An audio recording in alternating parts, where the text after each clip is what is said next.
Okay, so now we're going to go over the third pillar of good and strong and effective email copy, and that's making sure you're building a connection with your reader, you're sharing your personality, you guys are having fun together, right? Because the big mistake people make is not having connection, not having personality, not having fun in their emails, especially when they have a personal brand. So the ultimate goal of a personal brand's email list is not what you think, okay? It's not to just make as much money as humanly possible and generate as much revenue. The ultimate goal of a personal brand's email list is actually to build a genuine, caring, and authentic long-term relationship with your reader. And as a result of that, you will generate exponentially more revenue and make way more money than you would without that relationship. Now, in direct response, and we're going to do a video on this as well, kind of breaking down the difference between personal brands and direct response. In direct response, the goal is just to generate as much revenue, make as much money as possible. But with a personal brand, you want to build that genuine, caring, authentic, long-term relationship with the reader. And as a result, you will make more money and generate more revenue. So if the mistake is not having any connection, not making a connection, not having personality, not having fun, what's the solution? Well, one part of the solution is pretty obvious, is, don't be boring. But within that, how do you do that? How do you build that relationship? How do you build a relationship with someone who you've never actually met? Well, you do that by adding what I would call you elements. So you elements are little things going on in your day, in your life, in your world. Maybe you just had dinner with one of your close friends and something happened. Or you had lunch with your significant other and something happened. Or you saw something at the gym. Or you were watching a movie or something happened in the movie, right? All of which have lessons in them that can be conveyed to the reader, right? Valuable lessons that you learn from that experience at that meal, watching that movie in the grocery store, right? Now, why is this so important? Why are these you elements so important? Think about it like this. With most personal brands, they're emailing out anywhere from 3 to 7 days a week, more likely 5 to 7 days a week. Now, if you hear from someone 5 to 7 days a week, and you hear about what's going on in their day, in their life, in their world, what they're thinking about, what they're worried about, what they're working on, 5 to 7 days a week, something happens. A relationship starts to form. Okay? You start to understand them, and they feel like they understand you because you guys are having this communication together, even if it is just technically a one-sided conversation. Okay? Now, when you build up that relationship, something else really cool happens to kind of circle back around to pillar number one, appealing to the reader's self-interest and solving mistake number one, which is forgetting about the most important person in the email. When you build this relationship, you are now positioning yourself as that trusted friend and advisor who genuinely has the reader's best interest in mind, which you do. You wouldn't build your own brand if you didn't genuinely care about the results that you could get your customers, right? You just wouldn't. So when you add these you elements, right, you enable the reader to know you, you get them to know you, like you, and trust you. So you become this trusted friend and advisor so that now when you're making recommendations based on your reader's best interest, it's like the burrito example that we talked about in the first pillar, right? However, the recommendations you're making based on having their best interest in mind are simply your offers at this point. But because you're positioning it genuinely as a trusted friend and advisor who genuinely cares about making sure the reader is happy and successful and is winning, it's a much more organic process as opposed to just a hard sell from someone you've never heard of before. Now, we're going to go through a couple examples here just to show you what this actually looks like. So this first email is from an incredibly successful entrepreneur. But this email actually kind of commits mistake number 3, when there were a lot of ways to actually do the opposite and actually build that relationship. This is an email from Eben Pagan. So the subject line is last call, Startup Club $1 trial is closing. And just to kind of set the scene here, each of these emails we're going to go over are what we would call last chance emails. We'll go over more of that when we go over different types of emails and how to actually write those. But these are essentially the reader's last chance, or one of their last chances, to take the business owner up on their offer. Okay. This is a final courtesy email to let you know there are only a few more hours left to take advantage of the $1 Startup Club special invitation. If you've been waiting until the last minute, now is the time to act. When you join, you get the free welcome gift of 9 complete Startup Foundation trainings and $873 value. And remember, the Startup Club comes with a full 30-day money-back guarantee. You can try everything with no risk for a full 30 days and see for yourself all the resources and benefits you'll get access to day in, day out. Either way, this is the last call. Activate your $1 trial now. I look forward to helping you start and grow your business. Eben. Okay, so I've actually been through a lot of Eben Pagan's courses, and he is a brilliant guy who truly, truly cares about getting his clients and his customers the success that they want and the success that they need. However, in this email, with the exception of pretty much signing off with his name, and maybe I look forward to helping you start and grow your business, there's not a single thing in this email that demonstrates this email actually comes from Eben Pagan. In fact, quite the opposite is true, right? It looks and reads as if it could have been written by anyone, for anyone, at any time. Now, if I were to write this email, this is what I would have done. So because he's been so successful financially, and just the way he and his family kind of like to structure their life or their lives, I know that he doesn't stay in one place for very long. They move, across the country and all over the world for, chunks of time, for like, a month or two at a time, right? So let's say, for example, he was in Paris, France at the time of writing this email, right? In July of 2018, when this email was sent out. I would have said something along the lines of, hey, it's Eben here, and, I'm sitting in this cafe, in this wonderful cafe in France with my wife and my daughter. I can smell the freshly roasted coffee, the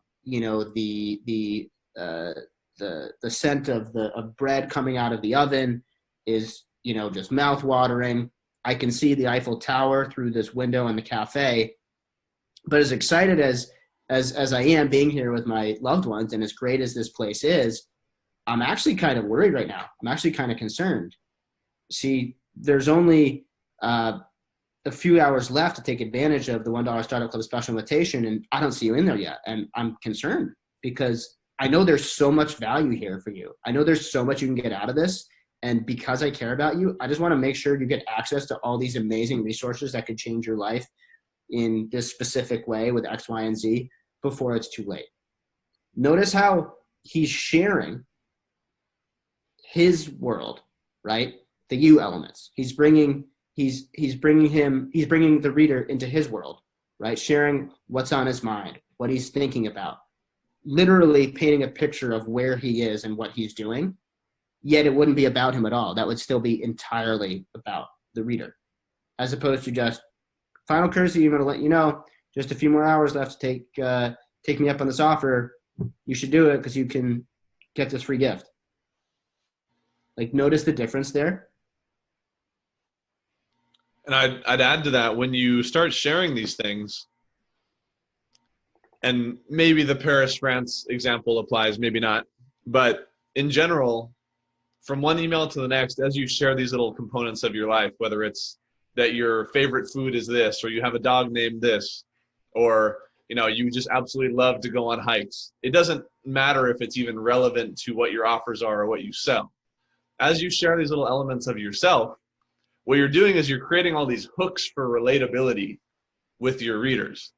And to bring back some of the earlier themes and some of the other mistakes, by creating those hooks, it just makes people feel connected to you.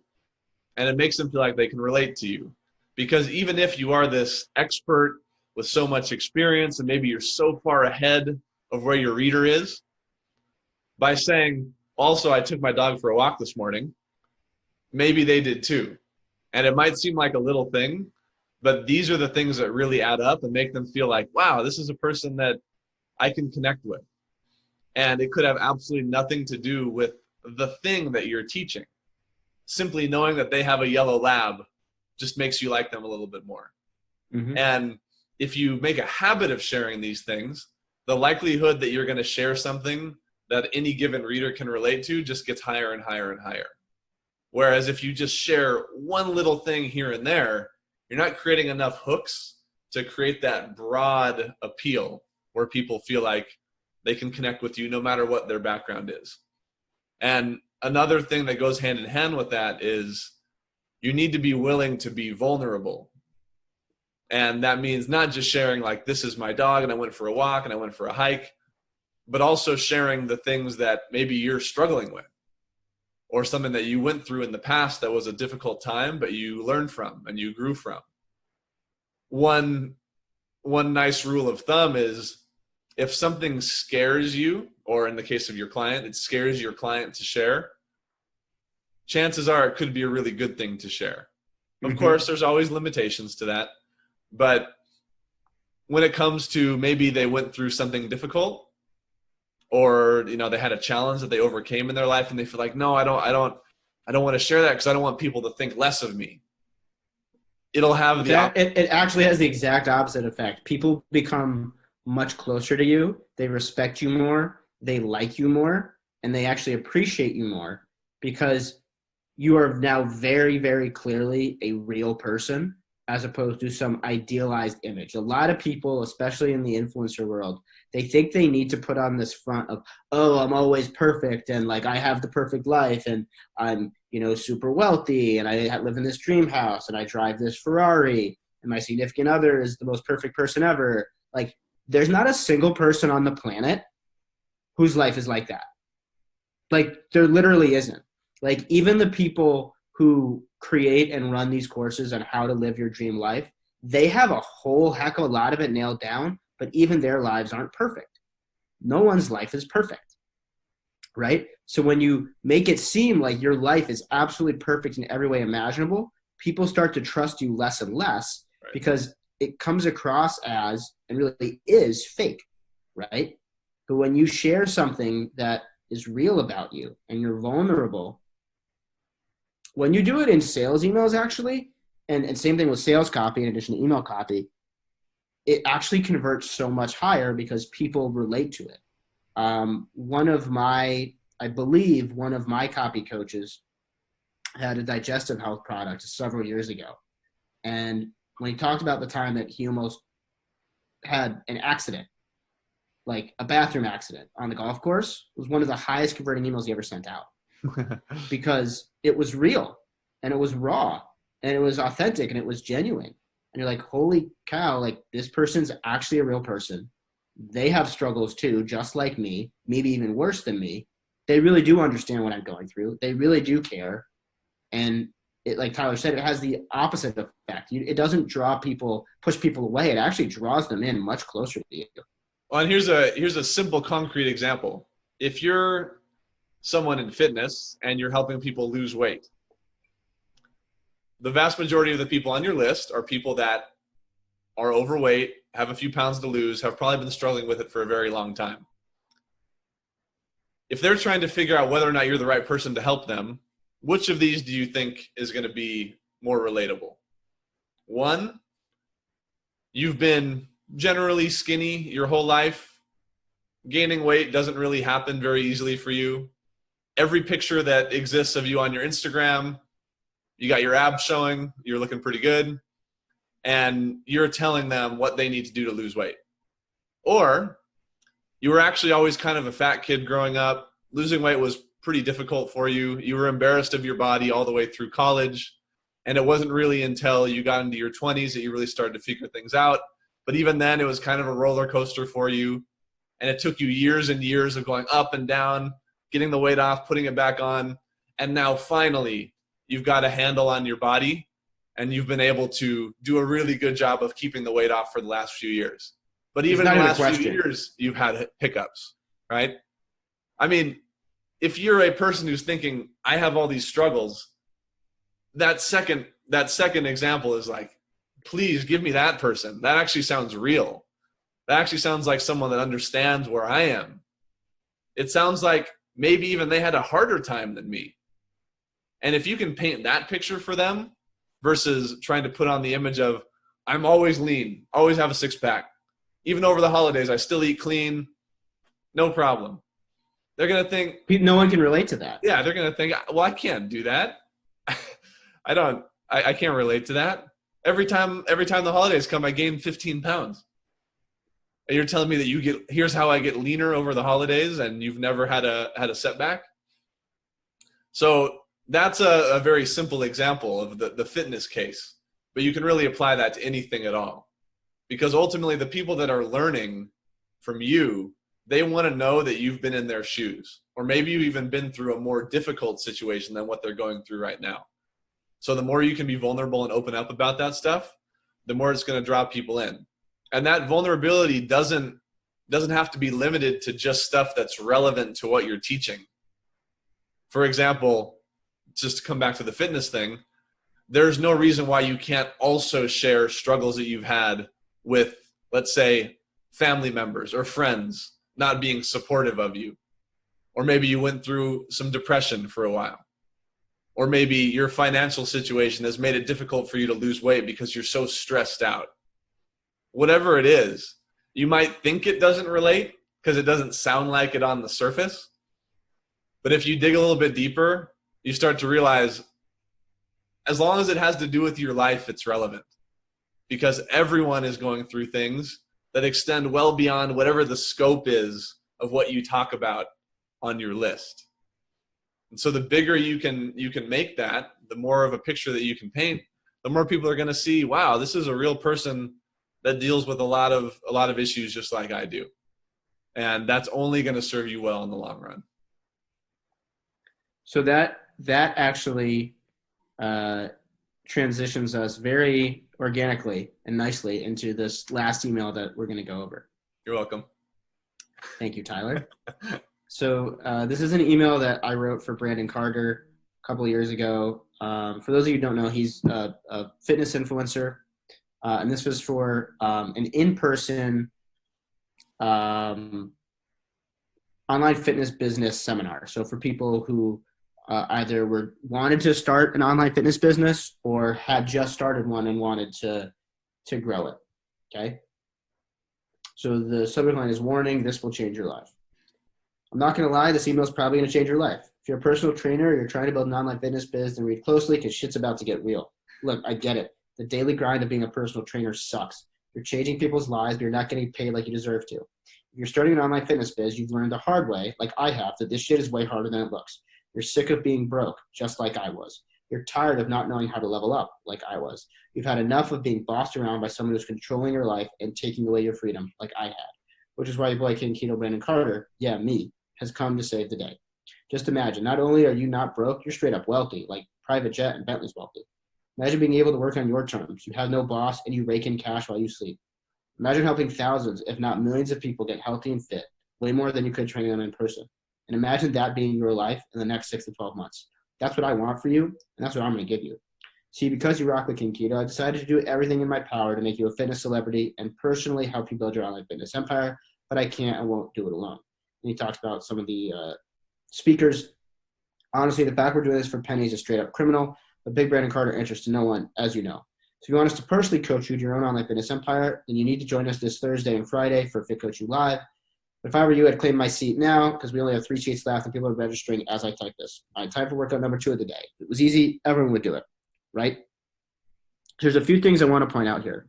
One, this is what we would call a personal disclosure or a high note disclosure. You might have seen this in some of the other emails we went over.